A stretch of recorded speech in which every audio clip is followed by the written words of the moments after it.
In this video, we're going to look at the top 5 most common questions that are asked in admin assistant interviews, and we're going to learn how you can plan fantastic answers that are going to land you the job. So one of the key skills that they're really looking for is that you're able to manage lots of work and lots of different tasks effectively.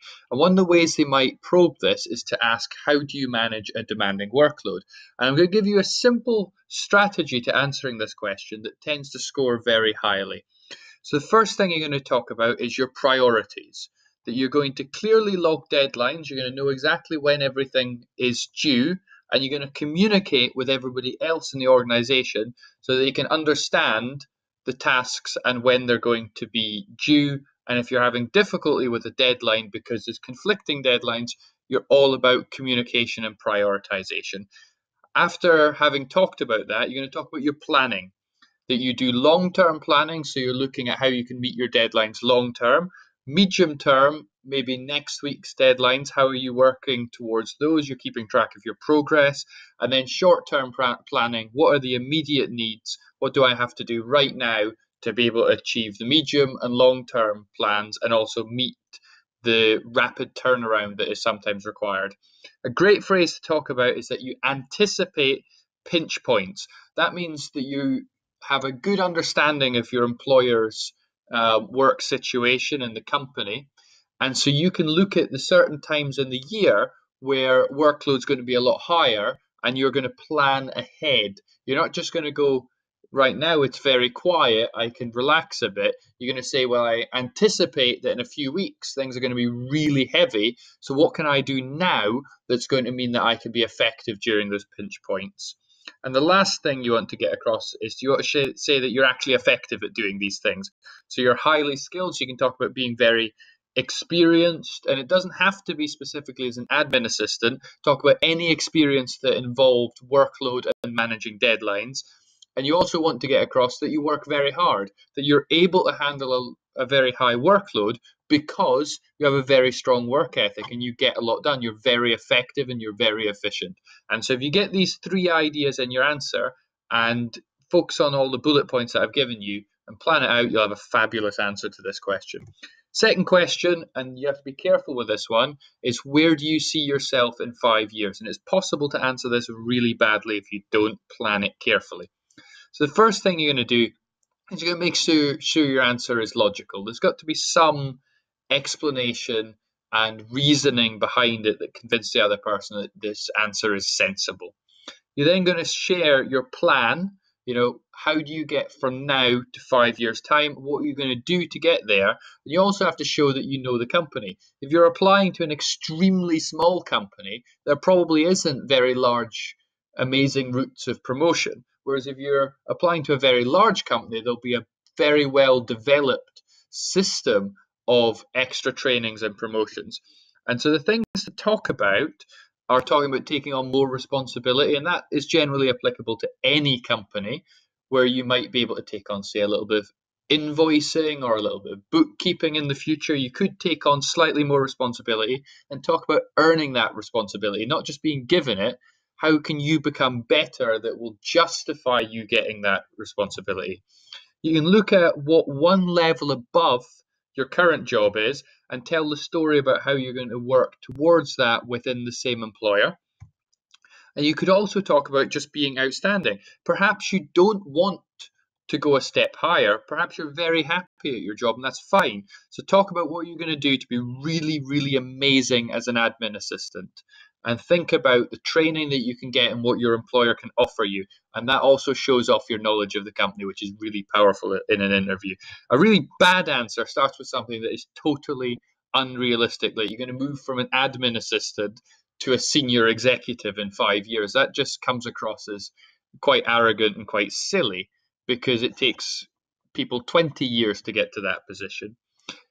Other thing that people get wrong is they talk about an expectation of a promotion. In 5 years, I will be doing this, which means, well, if you're terrible, why would you deserve that promotion? So you have to talk about how you're going to earn the promotion, not just saying, I will be a manager in 5 years.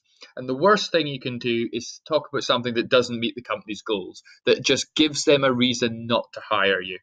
And so the worst thing you can say is something that's completely, not an admin assistant. I'm going to do something spectacularly different at a different company. It's not so bad if you're talking about moving one step higher that's maybe not necessarily an admin assistant, as long as you clearly link it to the company that you're working for and how that will improve their business, because they are always thinking about themselves in this interview. How are you going to benefit the company? And saying you're going to leave and do something completely different is a terrible answer to this question. So we move on to the third question. This is strengths and weaknesses. Extremely clever and extremely popular interview question that has to be approached very sensibly. So when you're talking about your strength, here's 3 pointers to think about. Firstly, make sure it's a real strength. You have to absolutely back this up with evidence. So if you don't definitely possess this strength, it will come back and it will be a very negative answer to this when they reveal that actually you're not so good at that. But most importantly, it has to be extremely relevant to the job. The more relevant, the more powerful your answer will be. And here's an example of a really great answer to this question. So, for example, you're saying, I'm an exceptionally well-organized person with highly effective organizational systems, making me an exceptionally reliable admin assistant. So in this, you've got something that's extremely relevant because this goes absolutely to the heart of the job. And then to make this even better, you want to show some sort of evidence of this. So you might give them an example of a system that you use. Perhaps you use Gantt charts or something really clever to manage your workload.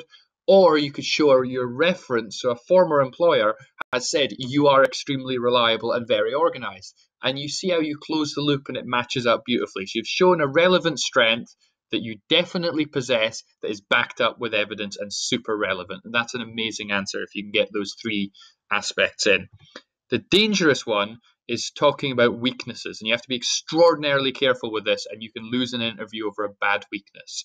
So the first thing you want to do is make sure you're using an actual weakness. If you make up a terrible weakness, you'll see the interviewers probably rolling their eyes and like, we've seen this a million times, they're talking nonsense.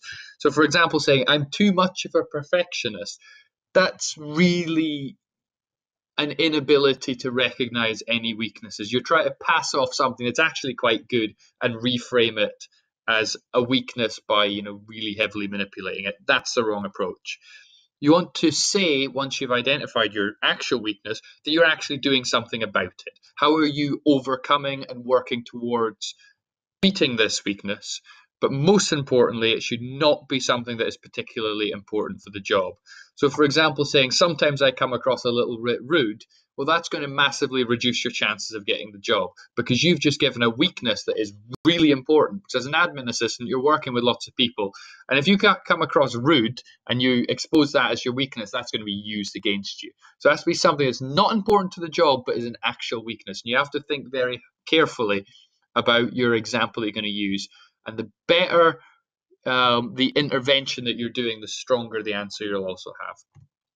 And so the way that I tell people to answer this question is to use this structure. So start by saying one of the weaknesses I am aware of. So you're showing an awareness. That word aware is very important. So I'm aware of is give your well-planned weakness that hits all these 3 points. And then in your second sentence, say, I have been working on this by. So how are you overcoming it? If you do that, you will survive this trick question. So the fourth one is, can you give me an example of a workplace conflict and how you dealt with it? And this question you've got to be exceptionally careful with.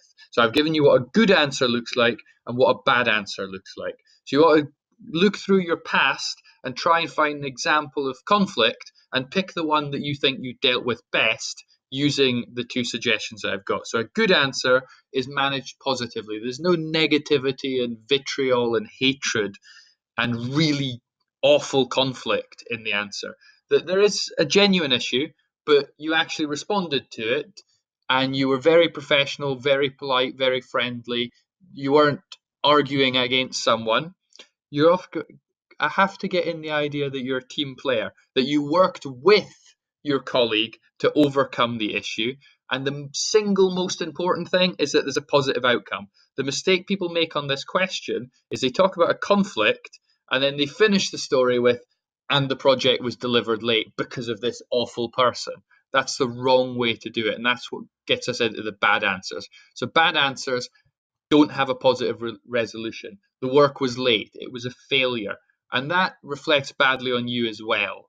If you pick a really serious conflict, you're setting up the answer to be very negative. You want to show somewhere where there was a conflict, but you sorted it out and you were amazing and the problem went away. That's the good way to do this. And the worst way to frame it is to frame yourself as a victim of all your colleagues that are doing the wrong thing and you're the only person that cares about the project. That's a really negative attitude to have, and it reflects badly. So pick an example of a conflict that meets as many of the good answer points as you can and avoid everything in the bad answer, and you will probably score higher than most people who usually approach this question in a wrong way. Let's look at the last question before we touch on some questions you could ask your interviewer at the end.